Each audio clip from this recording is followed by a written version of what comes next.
I remember the day I opened my studio.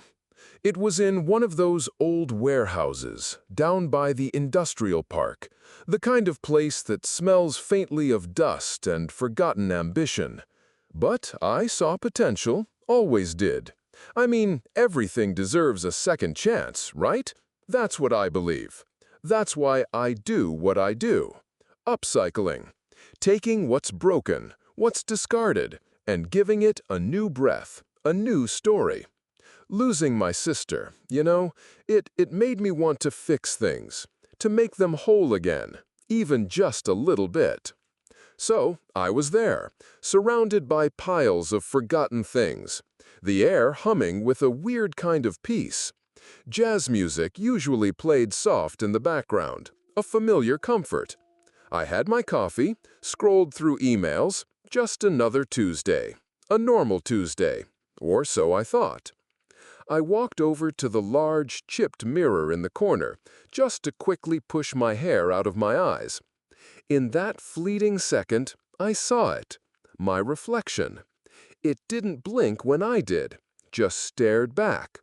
A quick, almost imperceptible curl of its lips. A smile that was gone before I could quite register it.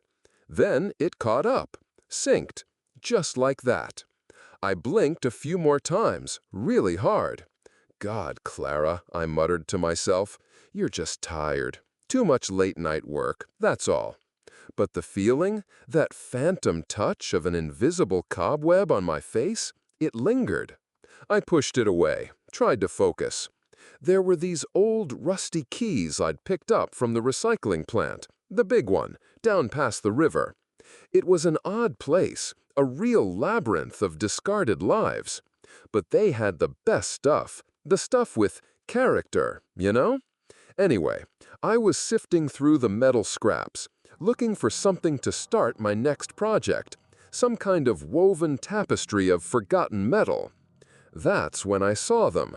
2 keys. Exactly identical. Not just similar, but exactly the same.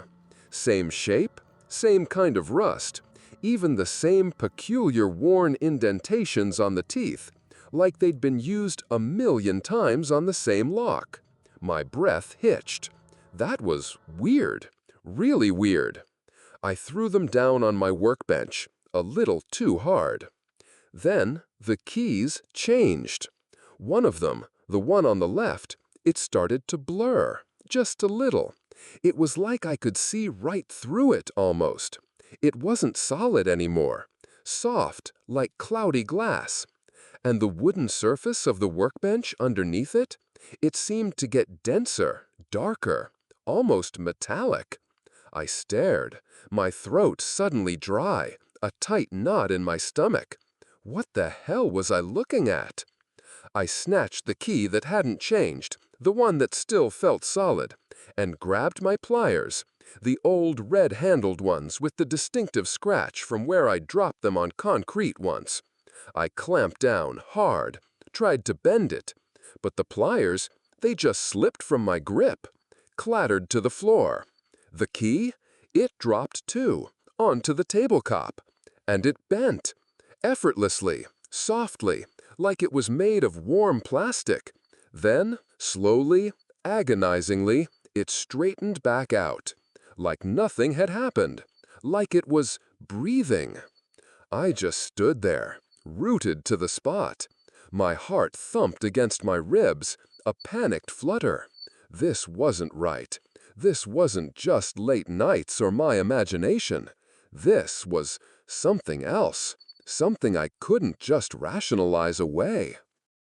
Later that evening, I was back at it, trying to finish a chandelier. It was made from all these mismatched glass bottles, bits of scrap metal I'd fused together. My pliers, the red ones, they were on the table. I'd distinctly placed them there, just a moment before, when I needed to adjust a chain. Then I turned my back, just for a second, to grab a coil of wire. Funny, I thought I'd just used them. But when I turned back around, they weren't there. They were in the toolbox, neatly, just sitting there with the rest of the tools. I shook my head, a little laugh escaping my lips. A dry, humorless sound. Must have put them away without thinking. Ah, Clara, you're losing it. I was definitely losing it. Working late again. The fluorescent lights above flickered, a maddening rhythm of dull light and quick darkness. The studio felt heavy. The silence was thick, pressing in. I was deep into my big wood sculpture, fitting salvaged planks together, trying to coax a new form from old parts. Then I heard it, a small clink, so small, almost swallowed by the silence. It came from the corner where I kept the raw materials, the real junk, the stuff from the plant. I stopped. My hands froze, still holding a splintered piece of oak. The clink lingered, not an echo, but a feeling of sound, a faint vibration in the air long after the actual noise had passed. I slowly turned my head. Nothing, just piles of the usual debris. Rusty pipes, twisted rebar, more broken glass. Huh, I whispered to myself. That was strange. I frowned. Just the lights again, I decided. Or maybe I'm just tired. Yeah, it's definitely that. Sleep deprivation does weird things. A cold draft ghosted over my shoulder. Even though I knew the windows were all sealed and the air conditioning was off, I could feel the hairs on my arms stand on end. Goosebumps. That was new, even for my tired mind. I was leaning over my desk, shuffling through photos, old research notes, and then I saw it. My masterpiece, that's what I called it. A massive wall hanging, made from dozens of old picture frames, scavenged boards, and intricate loops of recycled electrical wire. It hung proudly on the far wall. On one of the larger glass panels, a crack began to form. Slowly. Not a sudden shatter, but a thin line, crawling. It twisted, curving, and it wasn't random. I stared, my eyes wide. It was clearly forming the shape of a rib, a human rib, long, curved, unmistakable. I stumbled back, tripping over a stack of old newspapers. That's just structural stress, I stammered, my voice thin, reedy. I reached out, my fingers trembling, and barely touched the crack. It was cold, unnaturally cold. And then, as I pulled my hand back, I swear, my fingers felt damp, sticky, like I'd just touched something organic, something that had been alive, and then died and started to rot. No, I mumbled, shaking my head violently. No, not possible, just my imagination playing tricks. But it wasn't, not anymore. I stood there, staring at the wall hanging. The rib was complete now, and another line, thin and precise, was slowly extending from it, curving down, mimicking a pelvis. It was too perfect, too deliberate. My phone felt like a rock in my hand. I fumbled for it, then pressed the number for the recycling plant. I listened to the dial tone. Bzzzt, bzzzt. But then, instead of the cheerful ringing, it was a whisper. So faint, like a ragged breath. Don't hang up. My blood ran cold. It wasn't a human voice, not really. It was something else. I just stood there, frozen. Then, without thinking, I slammed the phone down. A deep chill settled in me, one that had nothing to do with the temperature of the room. My souls, the ones I so carefully found in discarded things, the ones I thought I was giving a new life, they weren't that at all, were they? They were just remnants, fragments of something else, something being dragged back. That whisper, that was proof, undeniable proof. I stared at the phone, then back at the wall hanging. I fumbled for my phone again, not to call, but to switch on the flashlight. I shone it directly onto the glass, searching. A trick? A hidden speaker? A play of light? No. But under the concentrated beam, I saw it. Not just the rib, the pelvis, no. The small bits of recycled electrical wire woven into the piece, they weren't still. They were subtly, almost imperceptibly, twitching, like tiny tendons under skin. And a glint of light, a reflection on the glass. It looked exactly like a tear, slowly rolling down. I blinked hard and looked again. The wires were still, the light just light, but the sensation, that absolute certainty that I had seen them move, it burrowed deep into my mind. I saw it. I knew it. Something no one else could see, and it made my skin crawl. My studio, my sanctuary, my entire world, it felt like it was shifting, swaying, unstable. I glanced at the keys on the table, still there, one opaque, one translucent. I looked around the room, the cold light from the fluorescent tubes stark against everything. On the far wall, there was a curtain I'd made, strips of old denim sewn together. I remembered it clearly, deep blue, a rich, vibrant blue. But now it looked different. It was a washed-out color, a muted, sickly gray blue. A pale blue, I thought, but the actual name, Deep Blue, it just vanished, right from my mind. I couldn't grasp it. I trembled. My phone, I needed to see. I pulled it out, my fingers fumbling, trying to Google denim blue images. As I typed, the search suggestions crowded the screen. They weren't my usual searches. They were suggestions for me. Why can't I remember that color's name? What color is between blue and yellow? My gut tightened, a cold dread twisting inside me. Then my phone buzzed. A message. Emily, my best friend. Clara, you okay? I don't remember you having that denim dress. It looks kind of pale, hun. I froze. A true bone-deep cold went straight through me. It wasn't just me. It was spreading.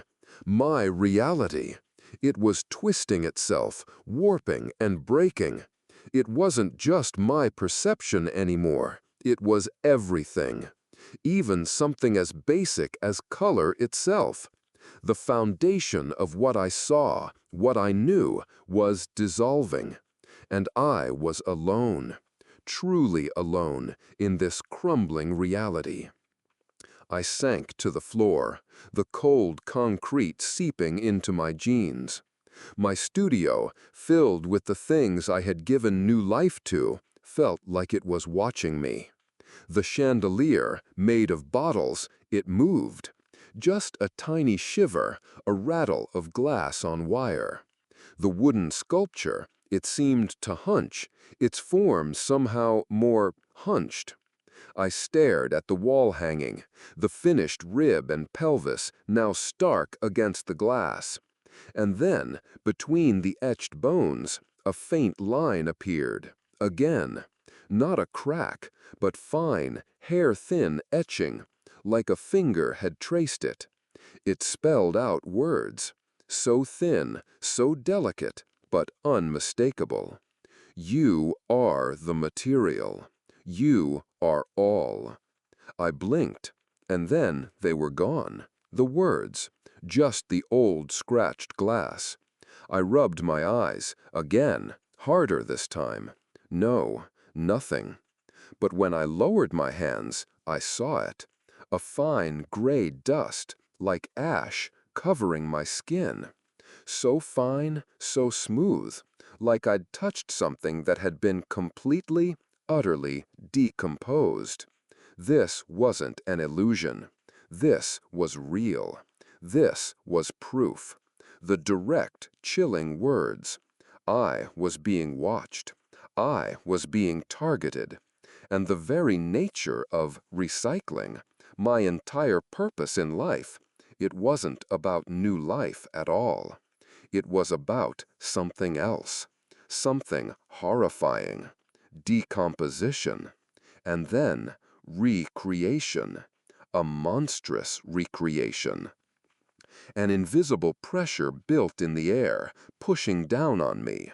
My ears started to ring, a high-pitched whine that seemed to come from inside my head. I swallowed. My throat was so dry, it ached. The studio was dark. The only light, the faint, flickering glow from the still unsettled fluorescent tubes. And I knew, with a certainty that settled deep in my bones, that this was just the beginning. I had been pulled into something ancient, something hungry, and I was just another piece of the material. The nightmares were always the same now, or not always the same, but the feeling was. It was the feeling of being pulled apart, stretched, then pressed together again. Not violently, not with pain, not really. It was more like reordering, a slow, unsettling kind of rearrangement. My skin felt like it was peeling away, not painfully, but like old paint curling off a wall. And underneath, there wasn't flesh, just fibers. Twisted metal strands, bits of old plastic, wood chips that somehow still had splinters. I wake up each morning with that ghost sensation, the phantom touch of invisible seams where new substances were sewn into me. Just fibers. I rubbed my eyes. The studio was still dark, though a grayish light tried to push through the grimy windows. I pushed myself up from the old couch I'd been sleeping on, or trying to sleep on. My head throbbed. I needed a coffee, badly. And maybe, just maybe, everything would feel a bit more real after. I glanced over at the small, chipped alarm clock on the bedside table. It was an old-fashioned thing, battery-powered, but I also kept it plugged into the wall, just in case. Always reliable. Always. But it was just there, staring at me. The LCD display glowed a harsh red. 00. I frowned, a small annoyance flickering. I muttered to myself. Must have lost power. But I knew the plug was in. I leaned closer, my headache sharpening. It wasn't stopped. It was flashing. 00. Then it clicked, and flashed again. 00. And again. It was resetting, over and over. Like the day never started. Like time for this little machine was stuck, or had just dissolved. Oh, for God's sake, I grumbled, reaching out to tap it.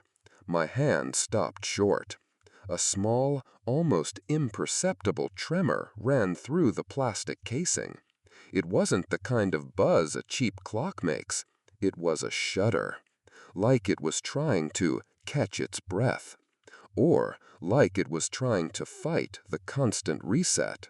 I pulled my hand back. "Battery must be dead," I said, my voice thin, reedy. A laugh escaped my lips, a short, humorless puff of air. Or, it's just stuck. Yeah, old electronics, you know? But the words felt hollow in my mouth. I knew this wasn't how things worked, not anymore.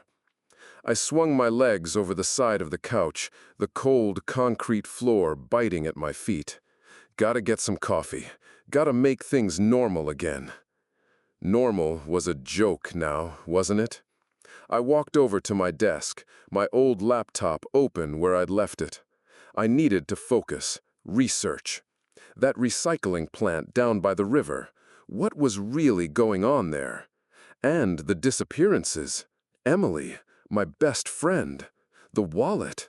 A fresh wave of nausea hit me. No, I had to be strong. For her, For me. I pressed the power button.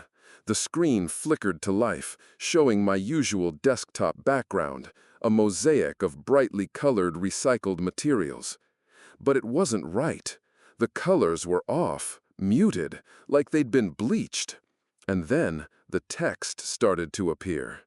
My internet browser, news articles I'd clicked on yesterday, but the words were backwards. Not just mirror-imaged, but the letters themselves were reversed, like something was actively trying to scramble my efforts. "Come on," I whispered, poking the screen. "Just work." Suddenly, the screen went black. Then, a flash. A quick, sharp, still image burned into my retinas for a split second. A giant cockroach, twitching horribly. Its legs, all those segmented, awful legs, were moving in a grotesque dance. And its head, it was twisted, one of its antennae replaced by a thin, coiled piece of wire. From my studio. I swear it was a piece of my old electrical wire. It was from the nightmare. Just for a second. Then it was gone, replaced by the faded desktop. I stumbled back, knocking a pile of papers to the floor. My heart hammered against my ribs, a frantic, desperate rhythm. I'm going crazy, aren't I?" I whispered, my voice rough. My hands were shaking, badly. What did I just see? No, it wasn't real. Just a glitch, a bad dream playing tricks. The words tasted like ash. I knew it wasn't just a glitch.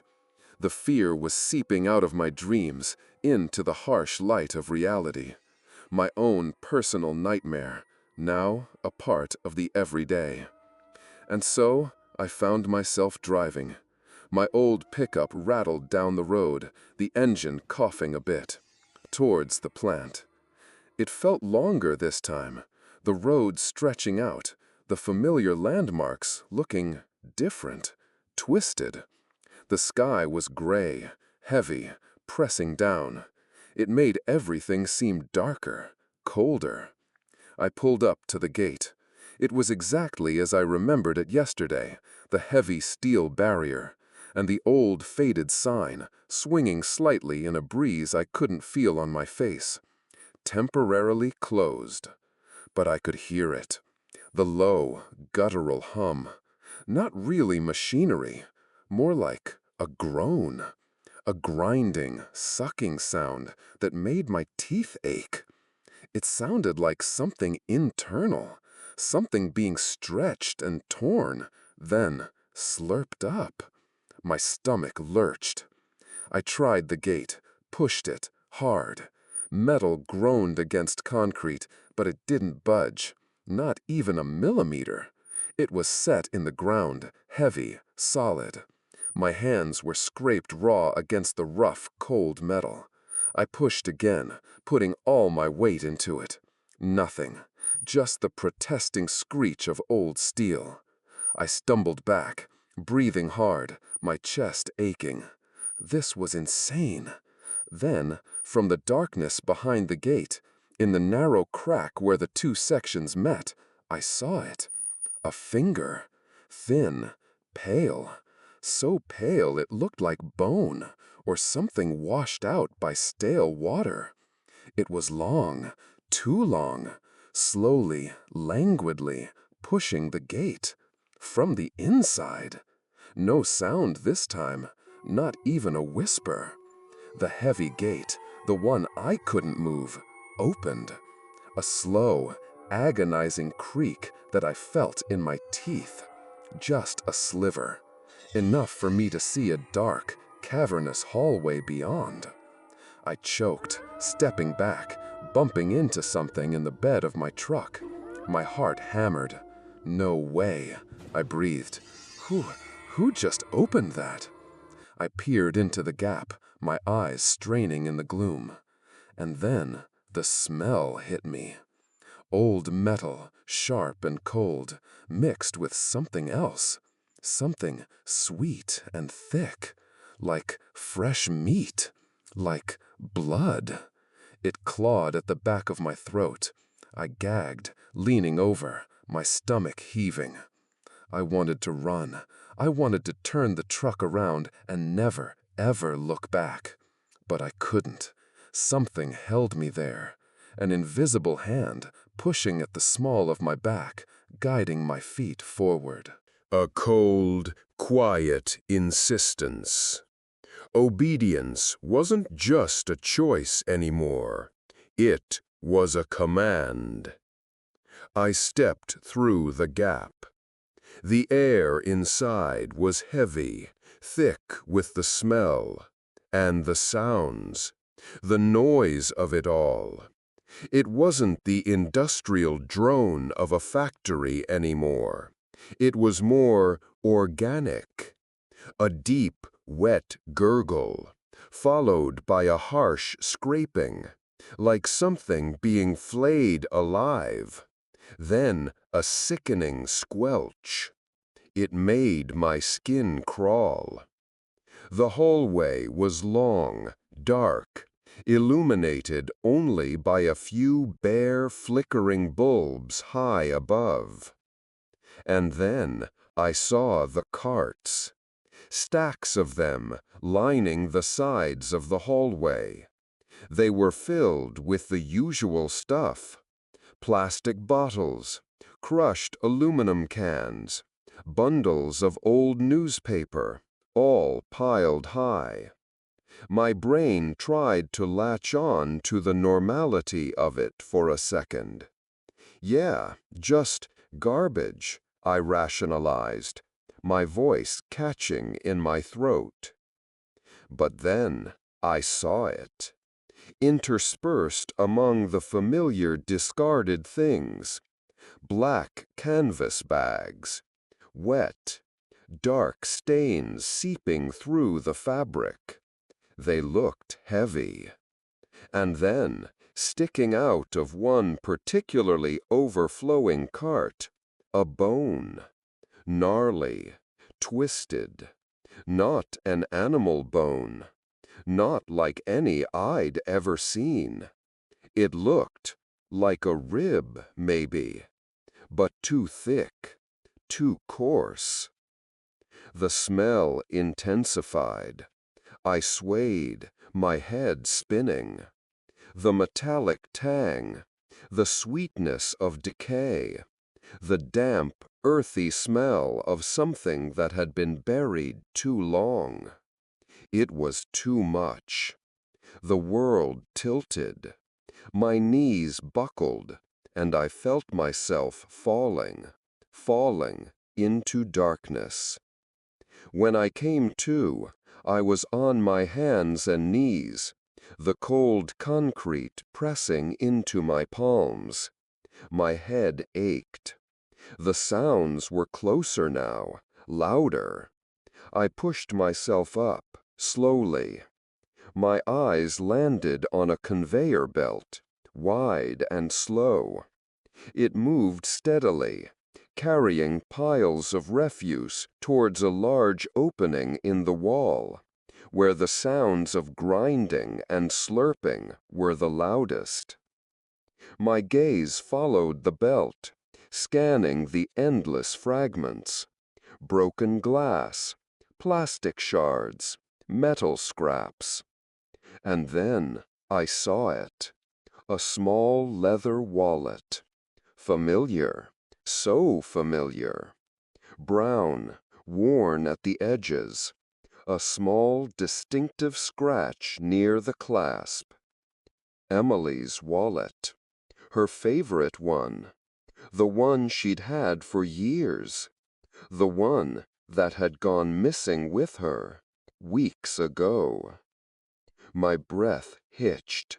My stomach twisted into a knot, cold and tight. No, no, this couldn't be. Emily, I whispered, barely a sound. I reached out, my arm trembling, my fingers closing around the wallet, just as it was about to disappear into the churning darkness. It was warm, damp, and the smell, that sickening sweet scent, so strong now. It was on the wallet. Dried blood, crusty, dark. My fingers felt it. I held it up, staring at the familiar leather, now stained with the unthinkable. My eyes burned.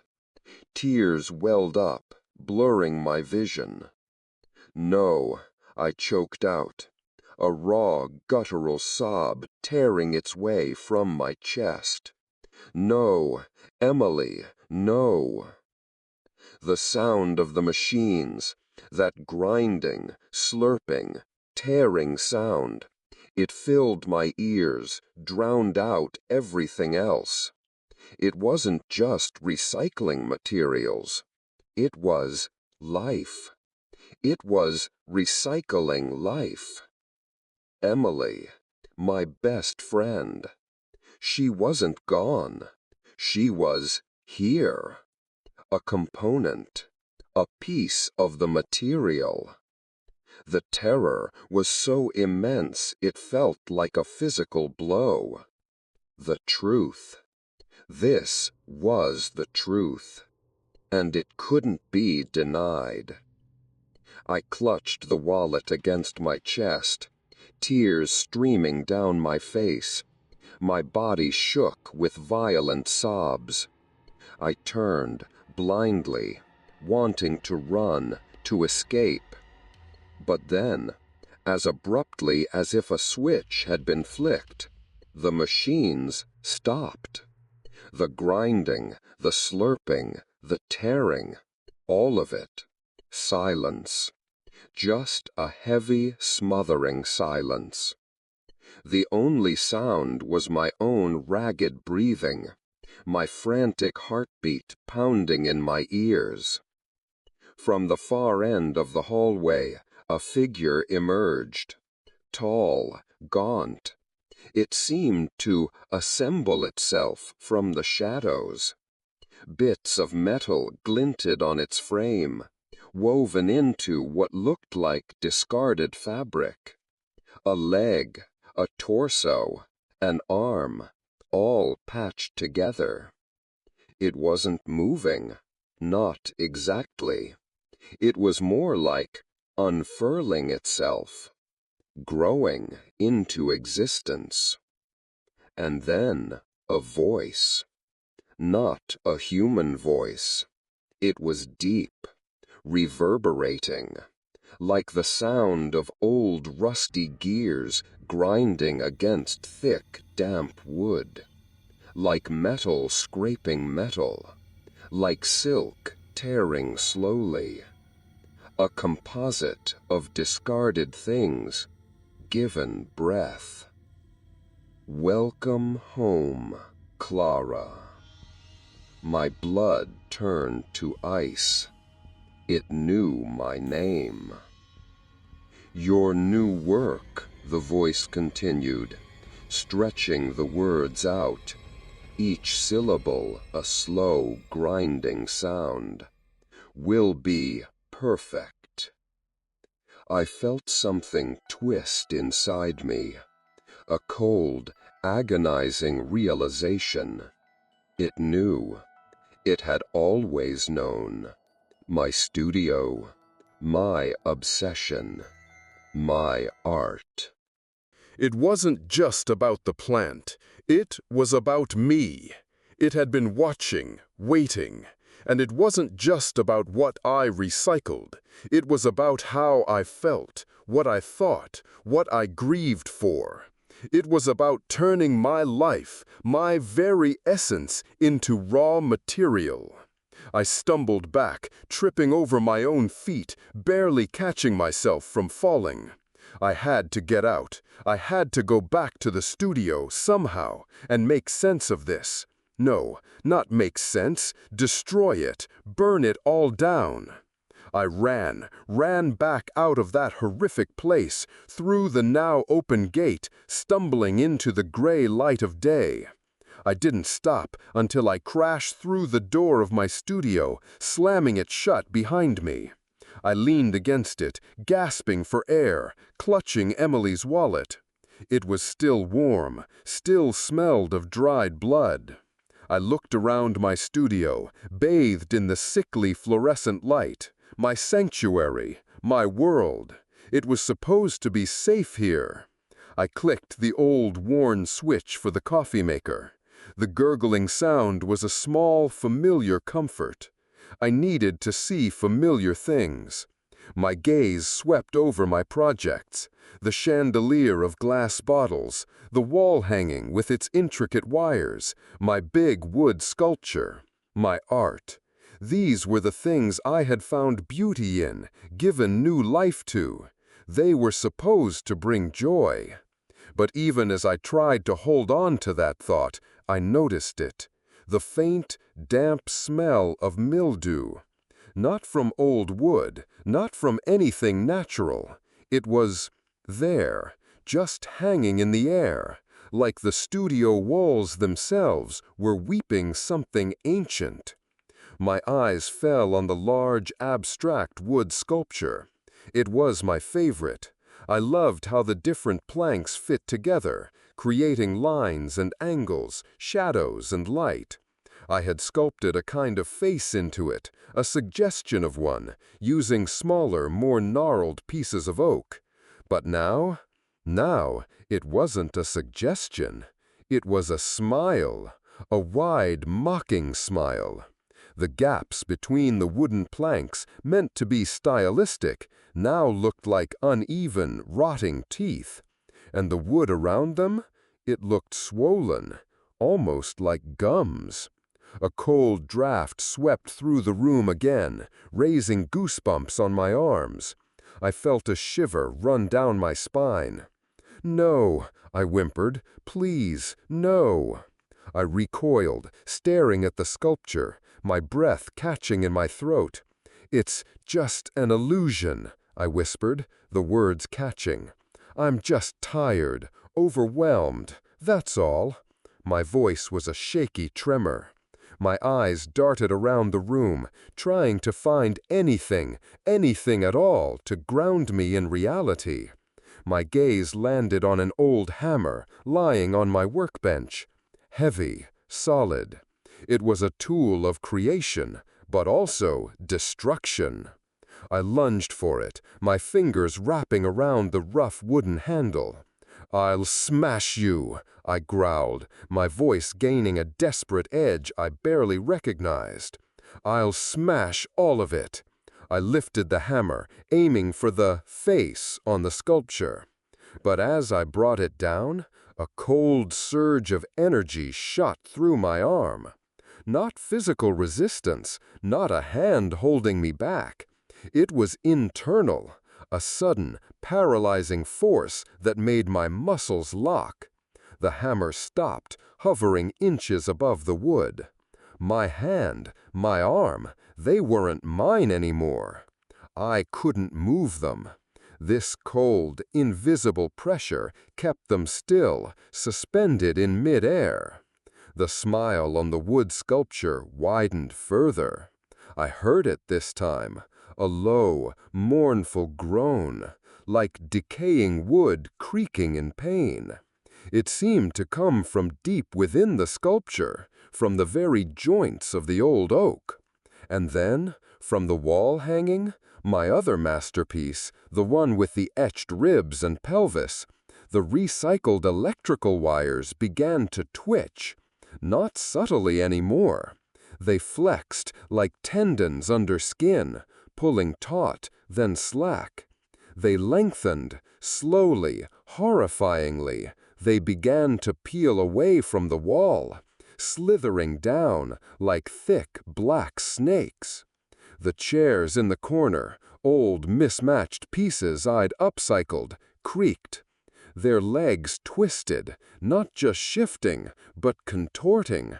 They looked like they were trying to stand, slowly, awkwardly, like creatures with too many joints waking from a long, troubled sleep. My studio, my sanctuary. It wasn't just off anymore.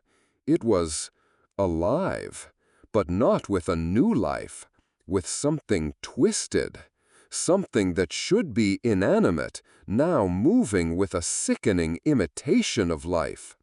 They were all creations, monsters, all around me. "No! No!" I screamed, finally, the sound raw and tearing. I dropped the hammer. The cold energy in my arm dissipated, replaced by frantic terror. My legs finally obeyed, propelling me towards the door, the only way out. I fumbled with the lock, my trembling fingers trying to unlatch the deadbolt, twist the cold metal knob. But the metal, it was wrong. It wasn't smooth anymore. It was pitted, uneven, like it had been chewed on. The bolts felt like they were sticking, not just rusty, but fused, melted into one big, immovable mass of corrosive, rusted metal. No give, nothing. It wouldn't turn, it wouldn't open. I punched the door, once, twice, a frantic, desperate rhythm. But it was like hitting solid steel, unyielding. My hand, though, felt soft, malleable, like dough, like it was absorbing the impact without hurting the door at all. All my strength, all my efforts, they were just wasted. They dissolved.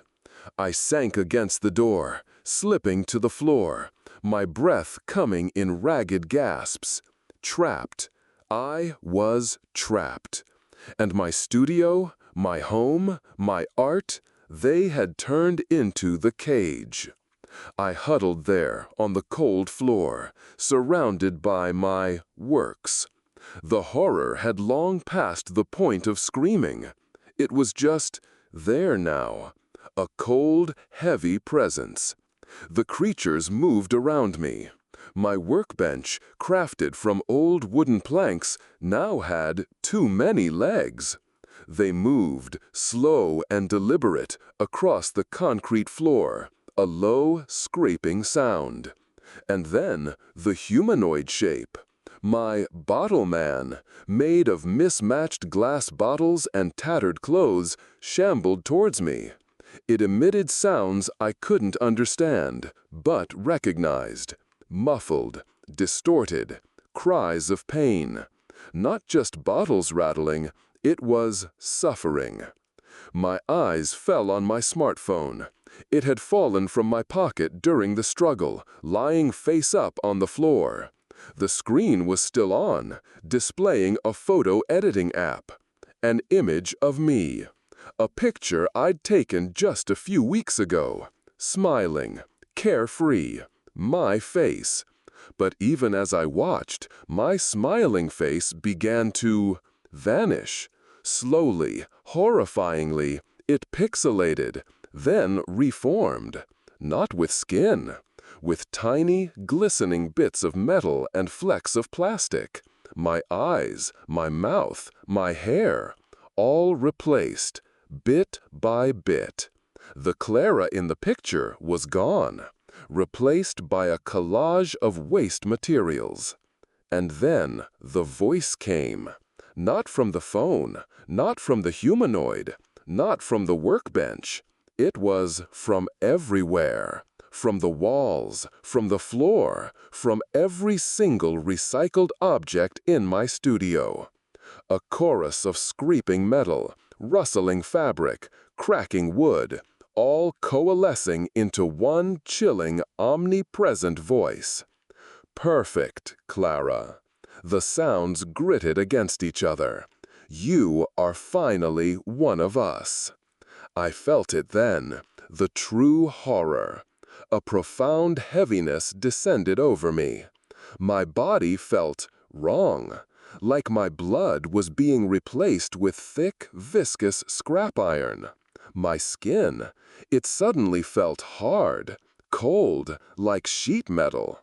I lifted a hand, slowly, my movements stiff, almost mechanical.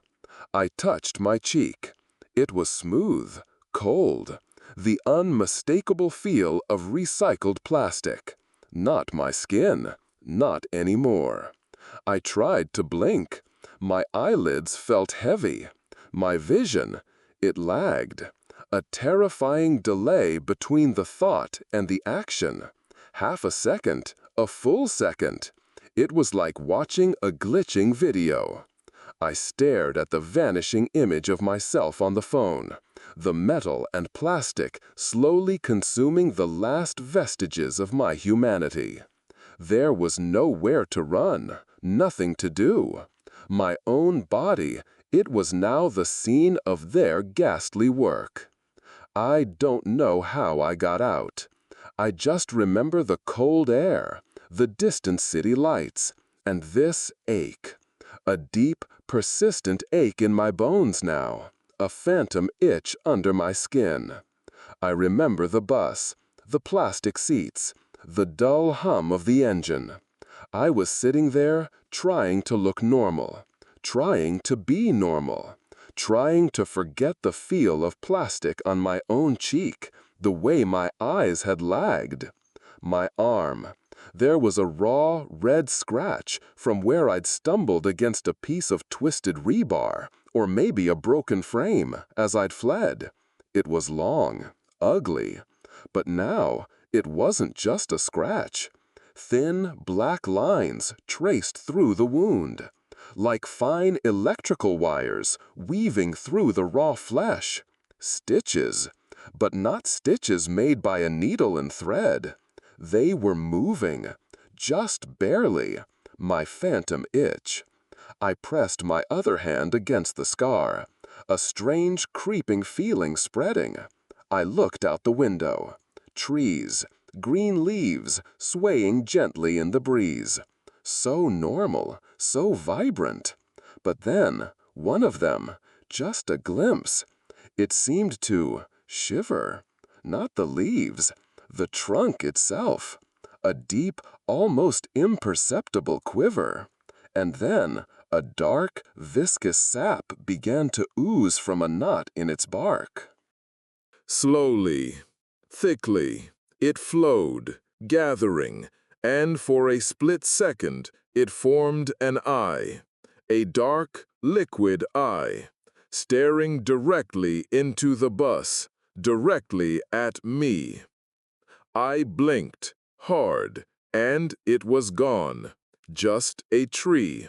Normal sap, normal bark. But I knew. I saw it. I felt it. The entity wasn't gone. It wasn't destroyed. It had just shifted, found a new way, a new path for its eternal recycling. Or maybe, I thought, as the black threads on my arm gave another sharp, cold twitch, they were waiting, waiting for something, something in the air, something they could sense. And maybe, just maybe, I was the path, a connection, a vessel, part of the loop. And the real horror? It had just begun its new cycle.